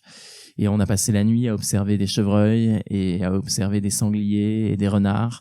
Et la patience dont il fait preuve et la connaissance du milieu dont il fait preuve, moi je trouve ça fascinant, quoi. Et je trouve ça hyper inspirant, en fait, la patience qu'il a avec la nature, les animaux. Enfin, il reconnaît les traces, il m'a montré, enfin, il suffit que tu sais qu'ils se baissent pour qu'ils me disent voilà, là il y a eu des poils de sanglier et pourquoi ils vont là, parce que par loin il y a une coulée et il y a un marécage et ils aiment bien se mettre dedans et on a attendu des animaux à une telle heure et ils sont venus et il a imité le bruit de la musaraigne avec sa main et les sangliers ont cru que c'était des musaraignes, sont approchés de nous à 20 mètres. Enfin, et moi ça m'inspire, quoi. Je trouve ça fabuleux, cette espèce de communion avec la nature. Donc ouais, bien sûr, moi il y a plein de gens avec plein de parcours très éloignés du mien qui m'inspirent, quoi. Les entrepreneurs, les photographes, les artistes. Moi, ça m'inspire. En tout cas, ça m'inspire pour d'autres projets, d'autres expéditions, d'autres aventures, clairement. Ouais. T'as été formé pour ton film là que tu vas faire sur l'Antarctique ou pas? Ben alors le film, en fait, il est déjà sorti. Il est sorti quelques mois après mon retour. Moi, je suis arrivé au pôle Sud le 13 janvier 2019 et le film est sorti en juin. J'avais déjà fait un film du coup avec mon tour du monde en 4L qui s'appelle Microcrédit en 4L. Donc je savais un petit peu comment faire un film. Enfin, j'avais déjà cette expérience-là. Et là, pour cette expédition antarctique, j'avais choisi de me faire accompagner par des pros. Donc, non pas qu'il y avait des caméramans qui me suivaient parce que j'étais bien tout seul en Antarctique et c'est moi qui faisais les plans. D'ailleurs, c'est fastidieux parce qu'il faut poser la caméra sur un trépied, passer dans le champ et puis après aller rechercher sa caméra quand elle s'est pas éteinte à cause du froid. Donc, c'est toujours un peu galère. Mais on avait conclu déjà un contrat avec Ushuaïa TV, qui est la chaîne voyage de TF1 pour ce film qui s'appelle Objectif Pôle Sud, qui est à 52 minutes. Et donc en fait le film est allé assez vite et on l'a sorti en juin et il passe aujourd'hui à la télévision sur Ushuaïa et puis il est dispo sur mon site internet si on veut le voir. Il y a une version aussi qui est plus courte et qui est en réalité virtuelle, donc c'est-à-dire que j'avais emmené une caméra 360 aussi et qui est dispo sur YouTube, qui s'appelle À la conquête du pôle Sud, et là pendant 10 minutes on peut vivre mon expédition et se déplacer dans la vidéo. C'est assez immersif, c'est assez efficace, c'est marrant. Et incroyable. Donc le film est sorti vite. Et le sujet, ça a vraiment été après le livre. Faire un livre, c'est un vrai métier, quoi. Moi je suis pas un écrivain comme peuvent l'être des gens de métier, quoi. Moi je fais des aventures et j'essaie de les retranscrire à l'écrit et partir d'une page blanche pour partager ça, c'est à la fois excitant et terrifiant, quoi, parce que on peut prendre le temps qu'on veut pour expliquer les choses, on peut vraiment retirer tout le fil et réexpliquer tout avec les mots qu'on choisit, les phrases qu'on choisit, et raconter tout simplement tout ce qu'on peut pas raconter dans un film et tout ce qu'on peut pas raconter dans une conférence d'1 heure ou dans un podcast d'1 heure. Et ça c'est génial, je trouve, pour vraiment reprendre toute l'histoire. Ça permet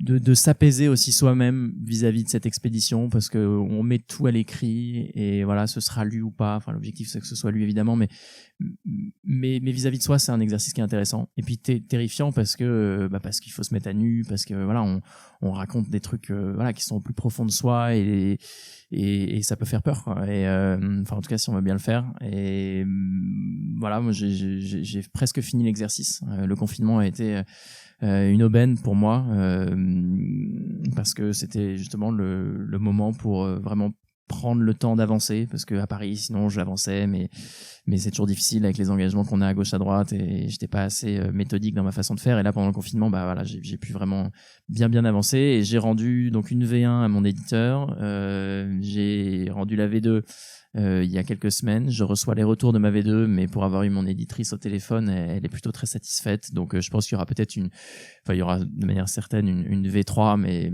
voilà, à ce stade-là, ça va plus bouger non plus énormément et ça sortira la première semaine de novembre de cette année chez Robert Laffont. Voilà, j'ai pas encore de titre, mais ouais, je suis très très content et excité de partager cette aventure-là sous ce format-là. Donc voilà, je vais continuer à en parler encore pendant quelques mois et une fois que voilà, j'aurai saoulé tout le monde avec mon pôle sud, bah ce sera peut-être le moment de repartir à l'aventure. Tes parents et tes proches, ils sont fiers de toi? Je me rends pas compte aujourd'hui. Il faut leur demander, mais est-ce qu'ils en pensent, tu vois? Est-ce qu'ils sont pas stressés de te voir partir dans ce genre de choses? Bah, déjà, moi, si je fais tout ça, c'est grâce à eux d'une certaine façon, parce qu'ils ont acheté les BD de Tintin? Ouais, non, mais non, surtout parce qu'ils m'ont soutenu moralement, quoi. Ils m'ont pas dit quand je suis parti à vélo après en bac, tu fais une connerie, pourquoi tu fais ça tout seul? Bon, ça les a interloqués le fait que je parte tout seul, mais ils ont compris d'une certaine façon l'envie que j'avais de voyager, d'aller voir au-delà de ce que je connaissais. Et ouais, moralement, ils m'ont toujours soutenu et ils m'ont pas mis des bâtons dans les roues. Ils m'ont toujours dit, bah ouais, vas-y, fais-le. Mais en tout cas, mais en revanche, continue tes études et voilà. Et si t'as un diplôme, tu auras cette liberté de choix derrière. Et pour ça, je les remercie beaucoup, quoi, parce que je pense que c'était la bonne façon de faire.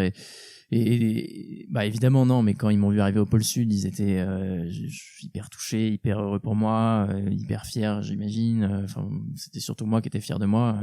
Mais oui, non, sans leur soutien moral, c'est sûr que j'aurais pas fait grand-chose. En tout cas, ça aurait été hyper dur d'aller contre l'avis de mes parents. Donc parce que quand on est jeune, voilà, c'est important. Et ouais, donc je leur dois beaucoup là-dessus. Ouais, ça c'est clair. Et mes proches, étaient inquiets forcément quand je suis parti en Antarctique, parce que c'est terrifiant de penser aux crevasses, de penser à ce froid extrême, mordant, ce vent, cette solitude. Donc mon job, ça a été de les rassurer en m'entraînant. Enfin, je veux dire, c'était même pas moi de les rassurer, mais Zéro nouvelle pendant leur trajet? Si, il y a aujourd'hui, il y a pas de réseau, il y a pas de wifi, il y a pas de 4G, il y a rien de tout ça, mais il y a un réseau satellite. Et donc, moi, en fait, pendant toute l'expédition, je partageais mon aventure en direct. Tous les soirs, j'écrivais un petit mot et j'uploadais une photo à l'agence de com qui me suivait, parce que j'avais pas accès à Instagram ni Facebook, mais tous les soirs, en fait, il y avait un post qui racontait ma journée, et donc on pouvait me suivre de cette façon-là. Et ça, j'aimais bien le faire. C'était un espèce de petit rituel et ça permettait de tenir au courant à la fois ma famille, mes proches, mes sponsors, mes partenaires et tous les gens qui ont pris goût à suivre cette aventure en direct, quoi. J'avais aussi ma balise qui émettait ma position en direct toutes les heures, donc on pouvait voir un peu ma progression. Au début, je peux te dire que les gens s'inquiétaient un peu et disaient que j'allais pas le faire. Je pense qu'il y a beaucoup de gens qui ont fait des paris en disant il s'est lancé dans un truc plus dur que prévu et il va faire que la moitié. Mais si, je pouvais communiquer comme ça, mais c'est un peu une communication à sens unique, quoi. Moi, j'avais pas envie d'avoir trop de nouvelles non plus. J'étais dans ma bulle, dans mon truc. Mais oui, forcément, tes proches, pour revenir à la question de départ, ils sont inquiets, quoi, quand tu te lances là-dedans. Et moi, mon job, mon rôle, ça a été de m'entraîner à fond, quoi. Je suis pas parti en claquant des doigts, quoi. J'ai fait 4 expéditions pour un cumulé peut-être de 50 jours dans le froid polaire, au Groenland, au Svalbard, en Norvège, dans les années qui ont précédé l'expédition, pour apprendre tout simplement en fait à naviguer, à m'alimenter dans le froid, à monter une tente dans du vent fort, parce que enfin voilà, moi je suis de Normandie, hein, je connais bien la pluie mais pas trop la neige, quoi. Donc il a fallu appréhender tout ça et c'est pas des choses qui s'improvisent, quoi. Quand il fait froid, on fait tout avec des gants ou avec des moufles. Et donc il faut savoir gérer tout ça. Donc je suis parti à la fois tout seul pour voir comment gérer cette solitude et comment je me débrouille avec moi-même. Et je suis parti aussi avec des guides polaires professionnels en fait, qui guident des touristes ou des équipes de tournage, de cinéma dans ces environnements extrêmes, et qui eux en fait ont eu l'avantage de me former très vite, quoi, comme des coachs qui m'ont dit voilà, ça tu le fais bien, ça tu le fais moins bien, ça tu peux le faire différemment. Et en fait ils m'ont fait progresser et ils m'ont fait aussi énormément gagner confiance en moi pour me dire voilà, je suis prêt, je peux le faire, quoi. Donc ça c'est une façon de me rassurer, enfin en tout cas de me former et de rassurer mes proches d'une certaine façon, parce qu'ils voyaient voilà que je faisais le boulot, que je partais pas de manière inconsciente, que je m'entourais des personnes qui étaient déjà parties là-bas. Et voilà, après t'auras beau rassurer autant que tu veux des parents ou des proches, ils sont forcément inquiets, quoi, parce que voilà, c'est évidemment un terrain lointain et difficile. Et donc ouais, ils ont pas passé 50 jours hyper sereins, mais bon, ils étaient ouais, heureux pour moi et fiers de moi quand je suis arrivé. Tes aventures sont incroyables et on pourrait y passer largement 3 heures sur chacune d'entre elles. Ça fait déjà 1 heure qu'on discute, Mathieu. J'ai 3 questions pour qu'on termine l'épisode. Ouais. La première, c'est à quelqu'un qui, bon, peut-être que moi je peux être dans ces novices potentiels, qui veut se lancer dans l'aventure un peu comme tu fais. Ouais. C'est quoi les étapes selon toi, les conseiller? Je reçois beaucoup de mails sur ma boîte mail ou sur Instagram ou ailleurs, justement, de personnes qui veulent se lancer. Et je suis toujours assez touché parce que du coup, ça veut dire que le travail que je fais sur mon site internet, sur les photos, sur les films, sur les livres, etc., touche et intéresse. Et donc moi, ça me donne envie de continuer à en faire. En tout cas, de me donner du cœur et du temps à les faire. Après, parfois, ce que je constate, c'est qu'il y a beaucoup de garçons, de filles qui veulent brûler les étapes, quoi, qui veulent tout de suite aller au pôle sud. Et ça, en fait, je me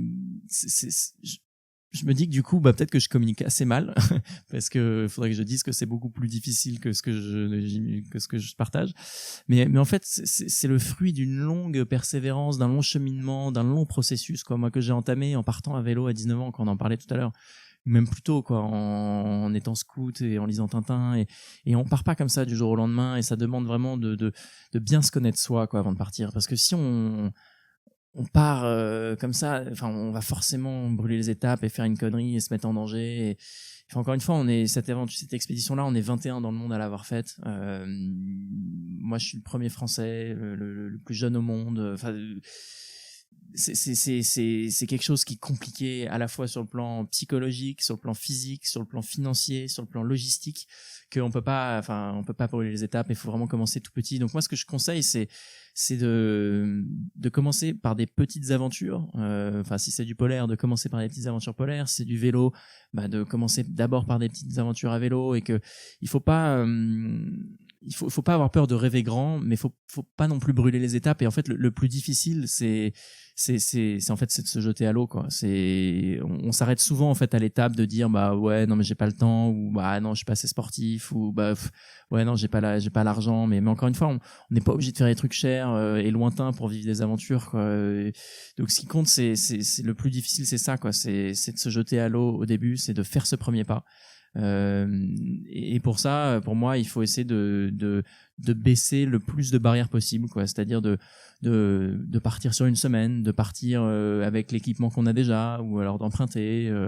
Enfin, moi, en tout cas, c'est comme ça que j'avais procédé, hein. J'avais emprunté le vélo, les sacoches, j'avais acheté une tente et un réchaud, j'avais pris le billet low cost EasyJet pour Budapest le moins cher, et roule ma poule. C'est le plus dur, c'est ça, c'est de se dire on y va et on arrête de chercher des excuses. Donc moi, ce que je conseille, c'est ça, c'est merci de m'écrire, merci de me donner des conseils, mais en fait, le meilleur conseil que je puisse te donner, c'est d'y aller, quoi. Et tu verras bien, et puis tout se résout en route, quoi. Il y a pas de problème, quoi. Si tu restes dans des pays pas trop difficiles, si tu crèves ou si tu as besoin d'un kawaii ou de chaussures de marche, tu trouveras, quoi. Donc non, faut pas trop se poser de questions et y aller, quoi. Et puis après, on progresse et on construit étape par étape, et on se lance dans des projets plus ambitieux.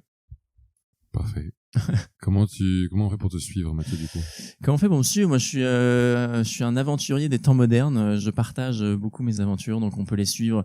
Le mieux, c'est pour ceux qui sont sur Instagram, c'est sur Instagram, c'est là que je suis le plus actif.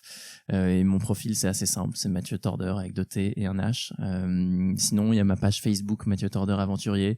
On peut aussi, pour ceux qui sont pas trop sur les réseaux sociaux, s'abonner à une newsletter que je fais de manière assez irrégulière, mais qu'elle mérite de partager mon actualité quand j'en ai. Il faut s'abonner sur mon site mathieutorder.com. Voilà. Parfait. Et on a parlé d'un film qui Ouais. est déjà existant sur la 4L, un film Ouais. existant sur l'Antarctique, Exactement. un bouquin déjà écécrit sur la 4L et Exactement. un bouquin en écriture. pour En cours l'Antarctique. d'écriture. Tout ça, on peut le retrouver sur mon site, ouais. Ouais, Parfait. ouais. Superbe. Dernière question du coup, Mathieu. Tu dis que tu commences grosso modo vers 19 ans les vraies expéditions. T'as peut-être fait d'autres Ouais, choses avant, les mais premières aventures, ouais. Ouais. Imagine dans la technologie pour Ouais. te renvoyer en arrière ou pour te faire rencontrer Mathieu Tarder qui a 17-18 ans, qui est en terminale. Qu'est-ce que tu lui dis? Ah, je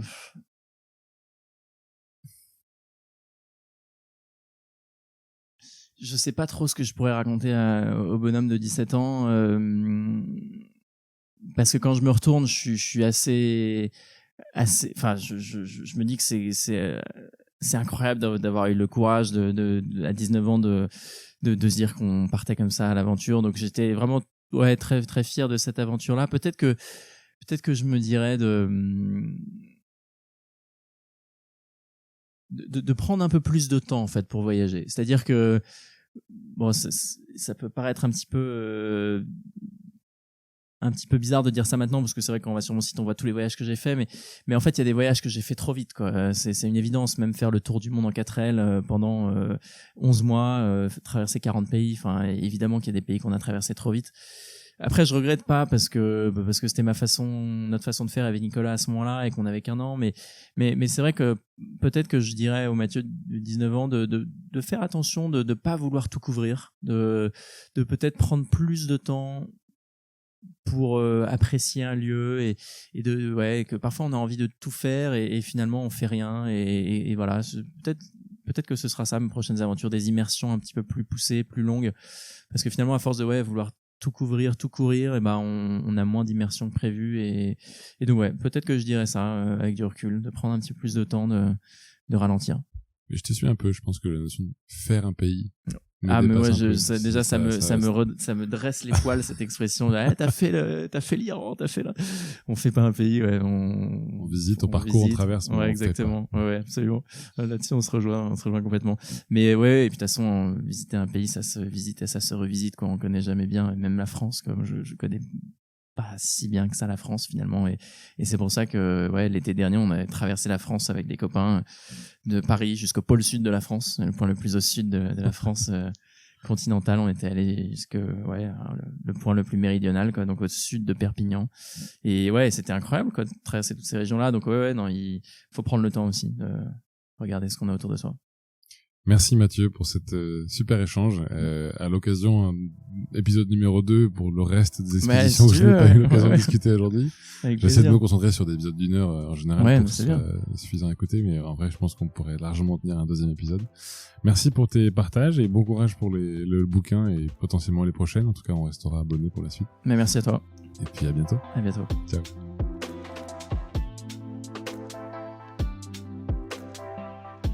Si vous avez aimé ce podcast, n'hésitez pas à le partager à au moins 2 personnes pour le faire connaître encore plus. Et pour ne rien rater des prochains épisodes, pensez à vous abonner.